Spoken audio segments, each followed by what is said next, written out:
welcome to the Soundlot Music YouTube channel. Now today I'll be continuing on with my series of reviewing the Beatles albums with their 12th album and last but one, Abbey Road, which was released in September 1969. So as usual, I'm going to say a few notes and give a bit of history and background behind the album before I get into the songs. So after the Let It Be sessions, January 1969, where there had been a lot of tension within the band, the Beatles performed their final concert on the rooftop of the headquarters of Apple, Savile Row, London, on 30th of January 1969. And at the end of the month of January, they put the Let It Be project on hold, as there'd been quite a few disagreements within the band. So in the spring of 1969, it would have been, Paul McCartney rang Beatles producer George Martin asking if he wanted to produce one more album with the band. And George Martin recalled in the Beatles anthology documentary from the mid-1990s the moment that he had the phone call. And he said, "After Let It Be, I really thought we were finished." I was thinking of doing this quote in the style of George Martin, which would be quite funny, but I'll do it normally, okay? So, right, let's do. After Let It Be, I really thought we were finished. So I was quite surprised when Paul rang up and said, "Look, you know what happened to Let It Be is silly. Let's try to make a record like we used to." I said, "Would you come and produce it like we used to?" And I said, "Well, I'll produce it like we used to if you let me." And that's what happened. So the Beatles and George Martin, the producer, got back together one more time after Let It Be to make one more better album. And sessions properly began for the album in July 1969. Now, John Lennon missed the start of the sessions as he was involved in a car accident in Scotland with Yoko Ono. So John might not be as involved as the other three on the LP, but what he does contribute is very good, and I'll explain more when I get onto the songs, right?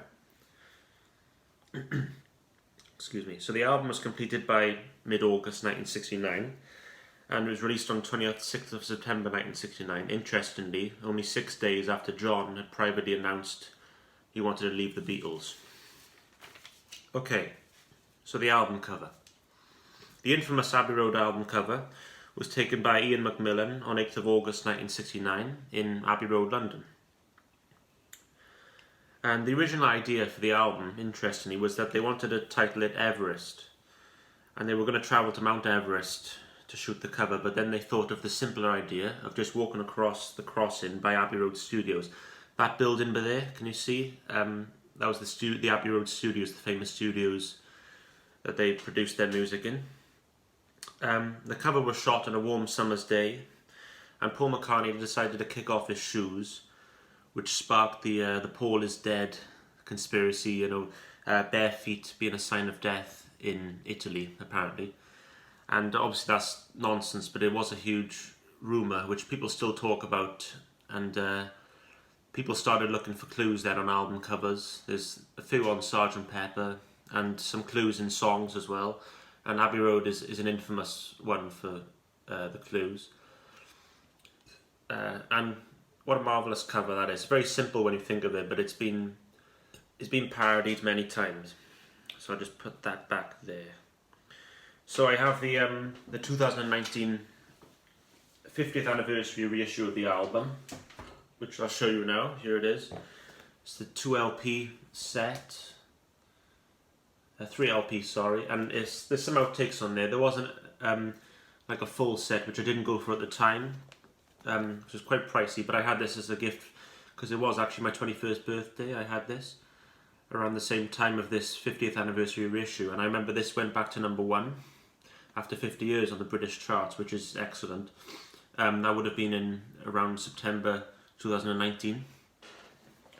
And I have one moment, put that back. I have the CD edition of the reissue by there, 2 CD anniversary edition, which has some cool outtakes. And I have this Mojo magazine issue from the time, from October 2019, yeah, which has an article on the Abbey Road album. There you are, that's an advert for the reissue from 2019. And I believe it's page 64. Final Fantasy. There's an outtake from the cover below.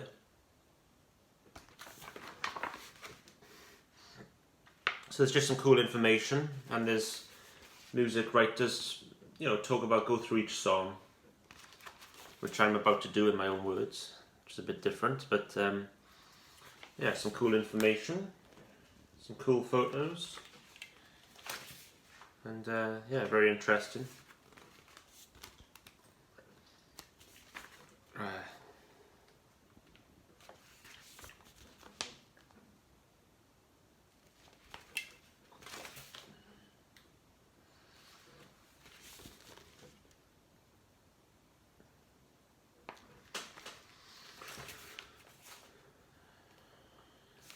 There we are, so that's that, there we are. So, I'm going to get onto the songs now, and quite a bit to talk about, so I'm going to take a sip of tea in my, there's a Beatles mug there, a photo of the band in '69, which I thought was quite relevant for this review, Right, so onto the songs. So, the Abbey Road album kicks off with John's awesome bluesy rocker, Come Together. The title of the song came from the LSD guru and friend of John's, Dr. Timothy Leary, who ran a campaign around the time of John and Yoko's, famous week-long bed-in for peace in Amsterdam. And the slogan for the campaign said, "Come Together." And yeah, on the song "Come Together," there's a great band performance by each member, really. John sings it very well. Paul plays the kind of the groovy bass line. George is playing guitar work. Very tasteful, very good, and Ringo's drums are on top form on the song, I believe. So that's Come Together. So the album moves on to quite a different song in tone and feel. George's timeless love song, Something in the Way She Moves. A song which Frank Sinatra described as the greatest love song ever written. And also a song which showed George Harrison stepping out of the songwriting shadow of John Lennon and Paul McCartney, and with his other song on the album, Here Comes the Sun, later on, which I will get to. And George sings the song very well. His guitar solo on the song is one of his best. The Paul's bass line again is very good, and when Paul joins George on harmonies on the last verse, it works to great effect. And awkwardly, Michael Jackson later described this song as his favourite Lennon-McCartney song, Poor George, And John said in an interview around the time of this release with DJ Tony MacArthur for Radio Luxembourg that he said this was just coming out as a single, Something, and he said it was probably his favourite song on the album. And Paul later said in an interview with the Beatles historian Mark Lewis, and it was his favourite song as well. So even they both said that George's song Something was their favourite. So, and while I'm on the subject of the song Something, I'll show you. This is the single for Something and Here Comes the Sun, which my sister bought for £4, very cheap, and I'm currently lending it off her, so that's pretty good, and good price as well.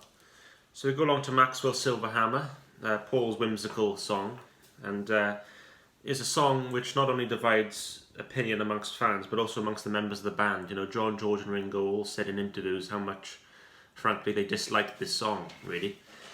And John said in his 1980 interview with Playboy, "I hate it because all I remember is the track. He made us do it 100 million times. He did everything to make it into a single, and it never was, and it never could have been." And George said in a 1969 interview, "Sometimes Paul would make us do these really fruity songs. I mean, my God, Maxwell Silver Hammer was so fruity. After a while, we did a good job on it." And Ringo told Rolling Stone in 2006, "The worst session ever was Maxwell Silver Hammer. It was the worst track we ever had to record. I'm going to swear now, but we're all adults. It went on for fucking weeks. I thought it was mad." So it's fair to say this song did divide opinion amongst the members of the band. They weren't that keen on the song, but I find the song quirky, and I quite enjoy it, really. I mean, yeah, it's a bit corny, but it's quirky and it's different in a way. And by the way, the Moog synthesizer was kind of a new instrument, like an early synthesizer, an instrument later used on a lot of 80s pop records, was played on this song and a few other songs on the album, pioneered on this album. Some more tea, I think. move along to Oh Darling, sort of 1950s style song, which has Paul screaming out the lyrics, and Paul puts in a tremendous vocal performance in the vein of one of his musical heroes, Little Richard, who Paul was a big fan of, the rock and roll pioneer, Little Richard. And apparently he came into Abbey Road studios every early morning for a week to master the vocal take. And John wanted to sing lead vocals on this song, apparently. And it is, I suppose, in a way, more of John's style of song, but I'm glad he let Paul did it because he did a really great job on the song, I think. So we go along to Octopus's Garden, the second and final song that Ringo wrote in the Beatles. The first being Don't Pass Me By. Ringo wrote the song when he had briefly left the Beatles in August 1968 during the White Album sessions and had gone on holiday in Sardinia. And George helped Ringo with the lyrics. There's a nice little scene in the Let It Be movie where the two of them are working on the song on piano, and that's quite a nice scene, you know. And this song, you know, again, like Maxwell, it gets a bit of stick, but I personally enjoy it. It's catchy, and I really like George's guitar work on this song, especially the guitar solo in the middle. So we go along to the last song on side one, I Want You, She's So Heavy. A pretty bluesy and heavy number, which John wrote for Yoko as a love song, and possibly about heroin, a drug he was on at the time. You know, maybe that's where the heavy bit of the song comes from. And the song is nearly 8 minutes long, the longest Beatles song after Revolution 9 from the White Album. And there's the great build-up towards the end, which is the early use of white noise played on the synthesizers, like and the riff keeps going. And Billy Preston, the keyboard player who played on the rooftop with the Beatles, he played the keyboard on this song as well. And key thing to say about this song is the last song the four of them worked on together on 20th of August 1969, the last time the four of them would have been in the studio together. So that's side one. So side two, we go along to side two, which opens with Here Comes the Sun, George's second song on the album. And he wrote the song one spring morning in his friend Eric Clapton's garden on the acoustic guitar. And George had been going through a lot of stressful Apple meetings, and in this song he was singing about the sun entering his life again, if you like. And it's a great song for the, you know, this time of year, the spring and summer, but it's also such a positive song. It's a very feel-good vibe on the song, and everyone I know kind of likes this song in some way, so that's very good. So we go along to Because. This song came about when Yoko was playing Beethoven's Moonlight Sonata on the piano, and John asked her to play it backwards as you do, which formed the tune for Because. And George Martin played the intro on electric piano, do do do do do, which leads the song into John, Paul and George's flawless three-part harmonies, and which were triple tracked to studio technique to make it sound like 9 voices. So we go along to You Never Give Me Your Money.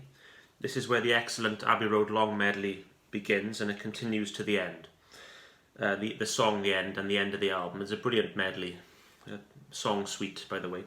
So Paul wrote the song about the financial issues with the Apple record label, and the fact the business manager Alan Klein was kind of taking their money and screwing them over. And the song shows the strength of Paul's vocal range. There's a lot of key changes in the song, and Paul's voice starts off very soft and it gets more rocking, and very diverse vocals on the song. And George's guitar work and Ringo's drums are very good on the song, and on the medley and the whole album really. But so that's You Never Give Me Your Money, which takes us along to Sun King. The intro was inspired by Fleetwood Mac's Albatross, a big instrumental hit in the summer of 1969. And John wrote the song inspired by a book he was reading by the French king Louis XIV, who was known as the Sun King. There's some nice harmonies on the song, similar to Because really, and there's nonsense Spanish towards the end of the song, Chica Ferdi, Carousel and all that. Apparently Chica Ferdi is Liverpool slang for fuck off, apparently. So that's Sun King, which takes us along to Mean Mr. Mustard. Now this song and Polythene Palm are two short songs John wrote on the Beatles' trip to India in early 1968, and John had demoed both songs at George's Isha home before the White Album sessions, which I mentioned in the White Album review, but they ended up as part of the Abbey Road medley. And the song is inspired by a newspaper article that John read in India about this mean old man, and it's just over a minute long. It's a pretty good song, but it's very short, and it takes us along to Polythene Pam. John wrote this funny little song which he sings in a a strong Liverpool accent, kind of jokingly. She's the kind of the girl that makes the news of the world. You know, there's very amusing lines on the song. A nice little guitar solo by George towards the end, which takes us along quickly to the next number, She Came In Through the Bathroom Window. Now, Paul wrote the song about a real life fan who actually broke into his house via the bathroom window. And it's a short, just under 2 minutes long, it's catchy pop rock tune really. Paul sings it pretty good. So this takes us along to the final segment of the medley with Golden Slumbers, sometimes known as the Golden Slumbers medley. And Paul wrote the song on piano at his father's house, and his sister Ruth had some sheet music with the old poem by Thomas Dekker, Golden Slumbers, and he wrote the song based on that. And Paul's vocals are very impressive on the song. Very good, nice string arrangement by George Martin. And this transitions into Carry That Weight, a short number which includes the 4 members shouting out the lyrics. Boy, you're gonna carry that weight a long time. And it's cool that Ringo's voice can be heard most up front out of the 4 of them. That's pretty good. And there's a quick reprise of You Never Give Me Your Money in the middle, and then we get back to the song's refrain, which takes us along to the end. Literally the song, the end, and the end of the medley, the grand finale of the side 2 medley. And it truly is a tremendous ending to the medley. We have Ringo's drum solo first. Each 4 of them take it in turns to do solos, but Ringo was first with his first and only drum solo, which is very good. And then we have 3 guitar solos, firstly by Paul, and then George, and lastly John. And they take it in turns, and it's awesome. And that takes us along to the famous last words, the kind of the timeless message, and in the end, the love you take is equal to the love you make. And that's a great way to end not just this album, but the band's career really, because it was the last album they recorded together, and that's very nice. But last but not least, we have a hidden track, which is the shortest ever Beatles song, Her Majesty, which is 25 seconds long, and it wasn't listed on original copies. Here's my original pressing from '69, and but there it just says the end, and Her Majesty wasn't noted. And it was going to be a full-on tribute to the Queen, but it turns out to be a very short song. Her Majesty's a pretty nice girl, but she doesn't have a lot to say. And Paul played the song for the Queen's Jubilee in 2002.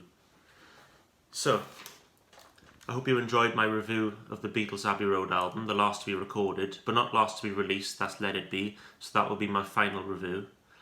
And as usual, feel free to watch this video, like, share, subscribe and give feedback. And I shall see you next time. Goodbye.